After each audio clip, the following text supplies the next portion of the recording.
সবার প্রিয় শ্রদ্ধাভাজন শ্রীযুক্ত দেবপ্রসাদ ব্যানার্জি দাদাকে।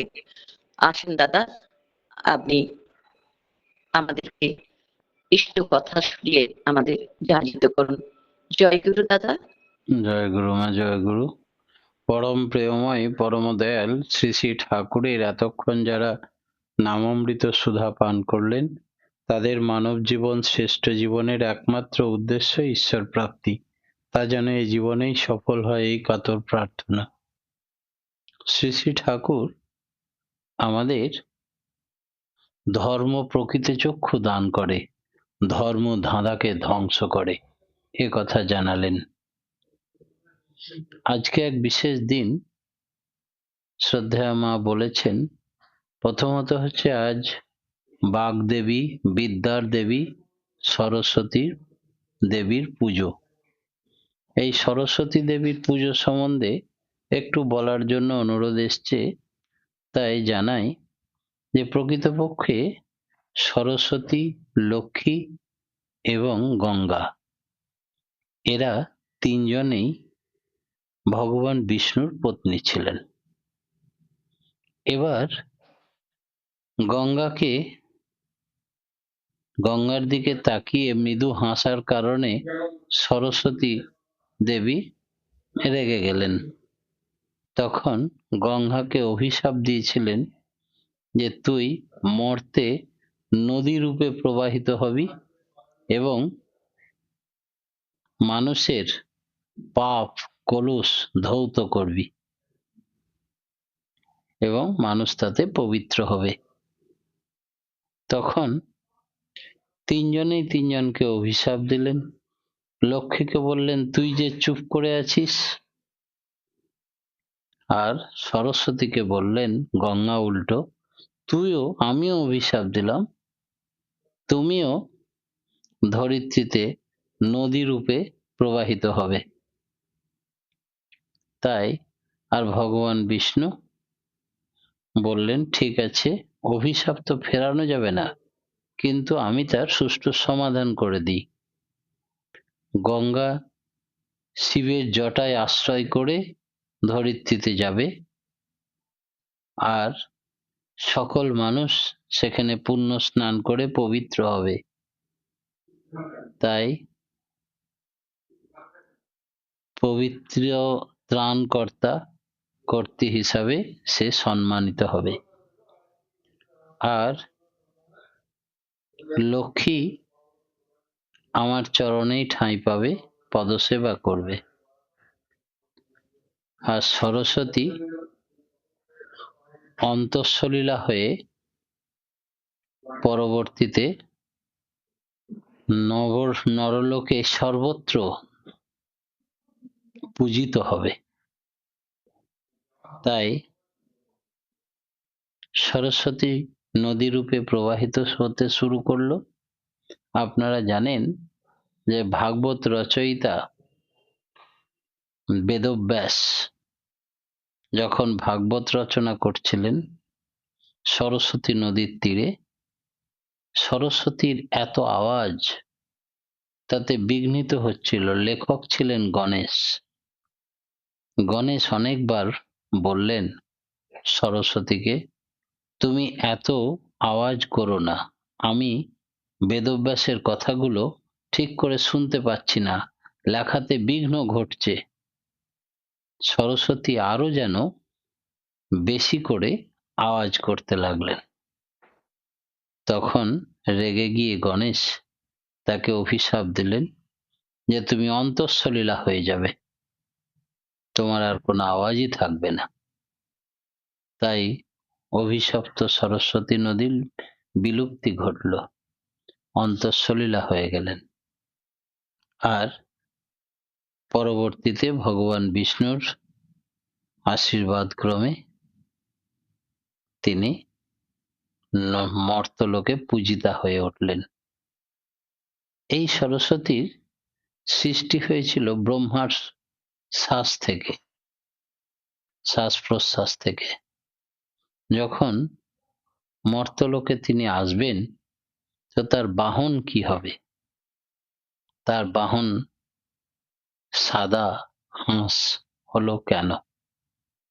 এই বিষয়ে পুরাণের কাহিনী হচ্ছে যে সরস্বতী দেবী বললেন, মর্তে মানুষের সুখ দুঃখ পাপ পুণ্য এমন ভাবে মিশে থাকে যে তাকে চিহ্নিত করা সাধারণ ব্যক্তির কাজ নয়। যেটাকে সে মনে করে পুণ্যকর্ম করছি সেটা হয়তো পাপ, যেটাকে বলে পাপ করছি সেটা হয়তো পুণ্য। তাই সমস্ত খারাপের মধ্যে শুধু ভালোটা চয়েস করতে পারবে এমনই হবে আমার বাহন, যাতে করে আমার ভক্তরা তাকে দেখে শেখে এবং প্রত্যেকেই হাজারো খারাপের মধ্যে খারাপটা নেবে না, শুধু ভালোটা নেবে। তাই হাঁস জলের মধ্যে থাকলেও তার পালক ভেজে না জলে। জলের মধ্যে দুধ ঢেলে দিলে দুধটা খেয়ে নিতে পারে, জলটা নয়। কাদার মধ্যে নিজের খাবারটুকু সংগ্রহ করে নেয়, কাদা বালি খায় না। তাই তার বাহন যেন শিক্ষা দিতে পারে, তাই হাঁস, সাদা হাঁসকে তিনি বাহন করলেন। এবং এই বাগদেবী শুধু বাক্য নয়, তিনি গান বাজনা যে কোনো বিদ্যার দেবী। এবং যারা এই বিদ্যার দেবীকে অর্জন করতে পারে তারা বিনয়ী হয়। বিদ্যা বিনয়ং দদাতি। আর কি হয়, তারা যেন পৃথিবীর সমস্ত খারাপ পরিত্যাগ করে সব ভালোটা সংগ্রহ করতে পারে, ওই হাঁসের কাছ থেকে শিক্ষা পায়। তাই তিনি চয়েস করলেন সাদা রঙের হাঁসকে বাহন রূপে। তিনি যে গান বাদ্য দেবী, তার প্রতীক হিসাবে বীণা আছে হাতে। আর তিনি শ্বেত শুভ্রা, শ্বেত পদ্মাসনা, এবং শ্বেত শুভ্রা মানে সকলের সাদা। তার সোজা সরল মন এবং বিদ্যার আরাধ্য দেবতা, দেবী হিসাবে পূজ্য। আজকে আর একটা পবিত্র দিন, সেটা হচ্ছে 23শে জানুয়ারি, নেতাজি সুভাষচন্দ্রের জন্মদিন। এই নেতাজি সুভাষচন্দ্রের জন্মদিনে আজকে সারা পশ্চিমবঙ্গ কেন, গোটা ভারতবর্ষের মানুষ তার জন্ম জয়ন্তী পালন করছে। 129তম সম্ভবত তার জন্ম জয়ন্তী। তো এই পালনের পিছনে তিনি যে একজন বাঙালি, শুধু বাঙালি নয়, গোটা ভারতবর্ষকে স্বাধীন করার পিছনে তার অবদান অপূরণীয়, তা সকলেই স্বীকার করেন। এবং যে বাবা মাকে কেন্দ্র করে তিনি ভূমিষ্ঠ হয়েছিলেন ধরার বুকে, আজাদ হিন্দ ফৌজ গঠন করেছিলেন, সমগ্র ভারতবর্ষের কংগ্রেসের প্রেসিডেন্ট হয়েছিলেন, তিনি শ্রী শ্রী ঠাকুরের কাছে দুবার এসেছিলেন। প্রথমবারে এসেই তিনি আশ্চর্য হয়ে গেছিলেন। তিনি বিবেকানন্দের ভাবশিষ্য ছিলেন এবং হাউজারম্যানদার রচিত এডুকেশন বইটার বাংলা তর্জমা ট্রান্সলেট করেছিলেন, শিক্ষা। এই শিক্ষা থেকে তিনি জানতে পারলেন যে মানুষ তৈরি করার জন্য এতদিন জেনেছিলেন যে শিক্ষা দরকার। ঠাকুর বললেন, শিক্ষা শুধু নিলে হবে না, তাকে সুকেন্দ্রিক হতে হবে, আচরণশীল হতে হবে, বৈশিষ্ট্য পালির আশ্রয় নিতে হবে, গুরু গ্রহণ করতে হবে। আধো কথার সময় থেকে করে করিয়ে যা শেখাবি, সেইটি হবে উত্তম ছেলের হিসাবে চল নয় পস্তাবি। এই অপূর্ব কোটেশনগুলো তার মনে দাগ কেটেছিল। সিদ্ধান্ত নিলেন বাইরের থেকে ফিরে এসে ঠাকুরের শিষ্যত্ব গ্রহণ করবেন। ইতিপূর্বেই তার মা বাবা ঠাকুরের দীক্ষিত এবং ভীষণ ভক্ত, তাই তাদের নির্দেশে তিনি এসেছিলেন ঠাকুরের কাছে। তিনি আর একটা জিনিস না উল্লেখ করেই পারেননি, ঠাকুরকে জানালেন, আমাদের এতদিন পর্যন্ত ধারণা ছিল যে গুরুকে ব্রহ্মচারী হতে হবে, সংসারী হলে চলবে না। আশ্রম মানেই সেখানে ব্রহ্মচারীদের আশ্রয়স্থল, সংসারীর নয়। আপনি প্রথম পদপ্রদর্শক, যিনি দেখালেন স্ত্রী, পুত্র, পরিবার, আত্মীয় স্বজন সবাইকে নিয়েই ধর্ম করা যায়। জঙ্গলের সন্ন্যাসী অপেক্ষা গৃহী সন্ন্যাসী জেদি বেশি, পাগল বেশি। কয়েকটা বাণী শুনে আমি অদ্ভুত স্টান্ড হয়ে গেল, জীবনের মোড় ঘুরে গেল। এই ধর্মই তো অ্যাপ্লাইড সায়েন্স, এই ধর্মই তো আমি চেয়েছিলাম। প্রত্যেক ঘরে ঘরে সন্ন্যাসী হয়ে উঠুক, গৃহী সন্ন্যাসী। তাই সমাজের ধারাবাহিকতাকে আপনি ব্রেক করিয়ে দিয়েছেন এবং এই ধর্ম একদিন প্রত্যেকের ঘরে ঘরে জয় জয়কার হয়ে মন জয় করে ফেলবে, মানুষকে সংশোধন করবে। আপনি যে কথা বলছিলেন, মানুষ জন্মায়, মানুষ তৈরি করা যায় না। তাই সংস্কার চেঞ্জ করার উপায় হচ্ছে প্রত্যেকটা মানুষকে আগে সৎ মন্ত্রে দীক্ষা গ্রহণ করে তৈরি করতে হবে সংস্কার। তবেই, না হলে অনেক শিক্ষিত মানুষকে দেখেছি তারা কলমে চুরি করে, সংস্কার তৈরি করতে পারে না, এডুকেটেড হলেই হবে না। বহু কথা ঠাকুরের সঙ্গে হলো। তারপরেই ঠাকুর যখন বলেছিলেন তাকে যে একটা চেয়ার এনে দাও, নেতাজি এসছে, বসবে, উনি চেয়ারটাকে সরিয়ে রেখে মাটিতে বসলেন। বললেন, আমার বাবা মা আপনার শিষ্য, আর আমি তার ছেলে হয়ে আপনার সম্মুখে কি করে চেয়ারের উপরে বসতে পারি? আমার জন্য মাটিটাই যথেষ্ট। নেতাজি যখন একবার জাপান থেকে ফিরেছেন, একটা ডিজিটাল ক্যামেরা নিয়ে কিনে নিয়ে এসছেন। ভগবতী দেবী মাকে বললেন, এই ক্যামেরা দিয়ে প্রথম তোমার আমি একটা ফটো তুলতে চাই, তুমি চলে এসো। মা বললেন, 2 মিনিট দাঁড়া বাবা। ভাবলেন মা হয়তো একটু ড্রেস চেঞ্জ করবেন, না, ওই আটপরে শাড়ি পরেই এলেন। শুধু ঠাকুরের একটা ফটো মাথার উপরে দুহাত দিয়ে ধরলেন, এইবার তোলো আমার ফটো। যেখানে আমার গুরু থাকবে না সেখানে আমার ফটোর কি মূল্য? তাই আমার মাথার উপরে যেন আমার গুরু থাকে। এমন গুরু ভক্তি ছিল তার মায়ের। যখন বাংলাদেশের আশ্রম গঠনমূলক চলছে কাজ, তখন ভগবতী দেবী কয়েকদিন এসে থাকতেন এবং নিজে হাতে মাথায় কড়াইয়ের উপরে ইট চাপিয়ে তিনি মন্দির তৈরির কাজে যোগান দিয়েছেন। অর্থ দিয়ে, শরীর দিয়ে, মন দিয়ে, সবকিছু আশ্রমের জন্য বিলীন করে দিয়েছিলেন এবং শারীরিকভাবে লেবারের কাজ করেছিলেন, ইট বয়েছিলেন মাথায় করে। এমন গুরু ভক্তি ছিল তার মায়ের। যখন জিজ্ঞেস করা হয়, এমন গুণী রত্নগর্ভা আপনি হলেন কি করে, গুণী ছেলে সন্তান প্রসব করে? তখন ভগবতী দেবী বলেছিলেন, আমি রত্নগর্ভা কিনা জানি না, তবে এটুকু জানি যে আমাদের স্বামী স্ত্রীর মধ্যে জীবনে কখনো কোনো গরমিল হয়নি, মতের বিরোধ হয়নি।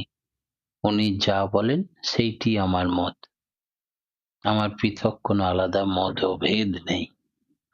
সেই কারণে আমাদের গর্ভে এসছে এইরকম ঈশ্বর প্রদত্ত এক সুপুরুষ ছেলে। ঠাকুর বহুবার বহু দম্পতিকে অনুরোধ করেছিলেন, প্রণাম করে যখনই পুত্র সন্তানের আশা করে প্রার্থনা করেন, তখনই ঠাকুর বলেন হাত জোর করে তাকে, আপনারা কি পারেন আমার বিবেকানন্দকে, আমার নেতাজিকে ফিরিয়ে দিতে? ভালো ভালো সোলগুলোকে এনে দিতে পারেন? তারা কেঁদে কেঁদে বেড়ায়, তারা জন্মাতে পারছে না। তাই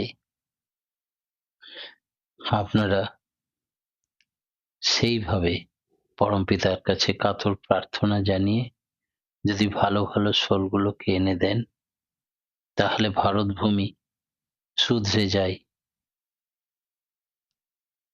ঠাকুরের এই তো প্রার্থনা। আজ